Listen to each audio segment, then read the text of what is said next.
Selamat pagi, Assalamualaikum warahmatullahi wabarakatuh. Salam sejahtera bagi kita semua. Om Swastiastu, Namo Buddhaya, salam kebajikan.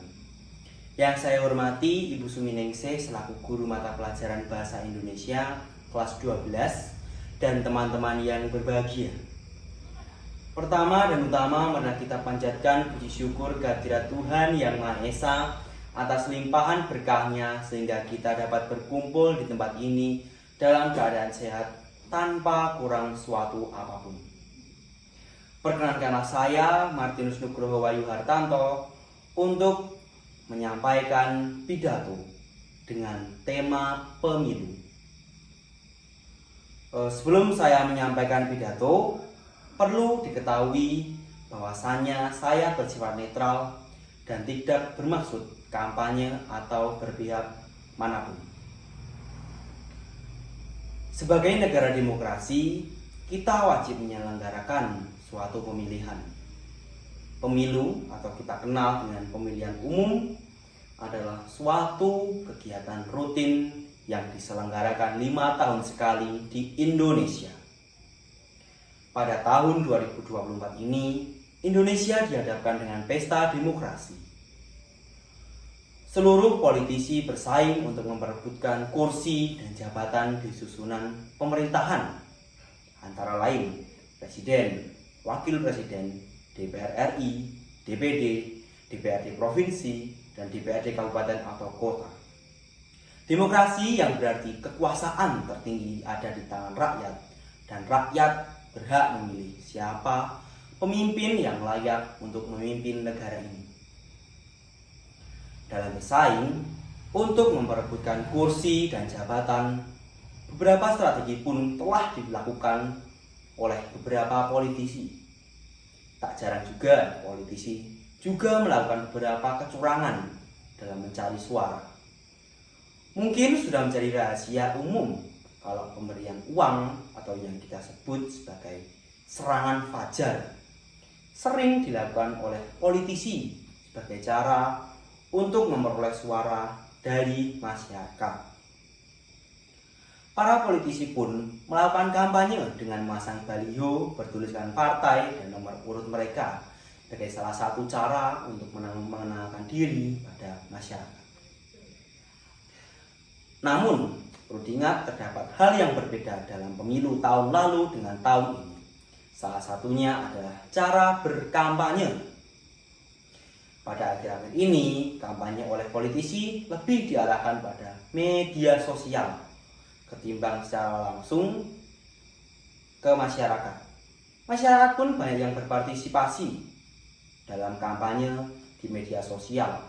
Salah satunya dengan menuliskan komentar di kolom komentar media sosial. Namun dalam melakukan kampanye, secara langsung juga banyak terjadi pelanggaran. Salah satunya adalah pemasangan baliho dan atribut kampanye lainnya yang mengganggu fasilitas umum, fasilitas pendidikan, dan infrastruktur lainnya seperti tembok warga, tiang listrik, jembatan, pinggiran jalan raya. Hal tersebut menuai banyak kritikan dari masyarakat umum karena dinilai sembarangan dalam meletakkan atribut kampanye. Ada beberapa profesi seperti ASN, TNI, Polri yang mengharuskan netral dalam pesta demokrasi. Tapi tak jarang juga ada oknum yang diam-diam berperan dalam kampanye hanya untuk menjalin kedekatan dengan politisi untuk mempermudah memperoleh jabatan. Bahkan di beberapa tempat satuan TNI Polri terdapat atribut kampanye yang seharusnya dilarang untuk meletakkan atribut tersebut. Hal yang identik pada saat pemilu, terutama pada pemilihan presiden, adalah debat presiden dan wakil presiden yang telah dilaksanakan selama 4 kali. Pada debat tersebut, para calon presiden dan wakil presiden saling memperkuat posisi dan mengutarakan tujuan dan program kerja mereka yang akan dilakukan ketika salah satu capres dan wapres yang terpilih menduduki jabatan. Tapi pada kenyataannya, debat pada kali ini banyak menuai kritikan dari masyarakat karena dinilai sebagai sarana untuk menjatuhkan dan mencari kekurangan dari beberapa capres dan cawapres yang seharusnya debat presiden digunakan sebagai sarana untuk mengetahui sejauh mana pemahaman dan kebijakan apa ketika mereka yang terpilih menjabat di pemerintahan. Pentingnya kemampuan literasi baik dengan tulisan maupun mendengarkan berita dalam menyaksikan debat tersebut. Kita sebagai masyarakat juga jangan gampang menangkap satu dua patah kata yang terucap, harus dengan pendapat lain juga. Masyarakat perlu ikut serta dalam suksesnya pemilu 2024. Mulai dari hal kecil seperti tidak golput dan tidak menyebarkan berita hoax serta tidak memancing emosi di media sosial dan sebagainya. Jangan sampai pemilu 2024 berjalan dengan kondisi yang tidak damai dan penuh dengan keributan akibat konflik antar kelompok atau pribadi. Berbagai upaya telah dilakukan oleh Polri terutama dalam berkampanye. Di wilayah DIY sendiri sudah ditetapkan bahwasanya kampanye tidak boleh menggunakan knalpot brong dan wajib memakai helm dan motor dalam keadaan lengkap serta tidak melanggar etika berlalu lintas.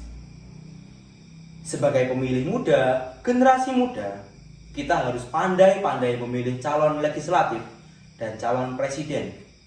Jangan sampai kita terhasut dengan iming-iming yang manis tanpa melihat kinerja di lapangan. Apalagi nih, dengan mudah membaca hasutan doktrin dari beberapa orang utusan politisi. Generasi muda jangan sampai terhasut dengan politik yang tidak bersih. Jadikan fenomena politik di tahun ini sebagai pembelajaran untuk kita sendiri, bahwasanya sebagai penerus bangsa harus berperan penting dalam menjalankan roda pemerintahan di Indonesia. Orang bijak tidak akan percaya kampanye hitam dan tidak akan menjadi golongan putih.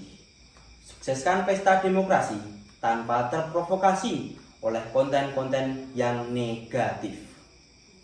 Kita berdoa saja agar pemilu tahun 2024 dapat mencetak pemimpin yang benar-benar memimpin bukan untuk berkuasa, dan terciptanya kedamaian hingga kegiatan pemilu selesai atau rampung. Mari sukseskan pemilu tahun 2024 dengan 6 asas pemilu, yaitu luber, jurdil, langsung, umum, bebas, rahasia, jujur, dan adil. Sekian yang dapat saya sampaikan. Mohon maaf apabila dalam menyampaikan pidato ada perkataan yang kurang berkenan. Saya mohon maaf. Saya akhiri. Terima kasih. Selamat pagi.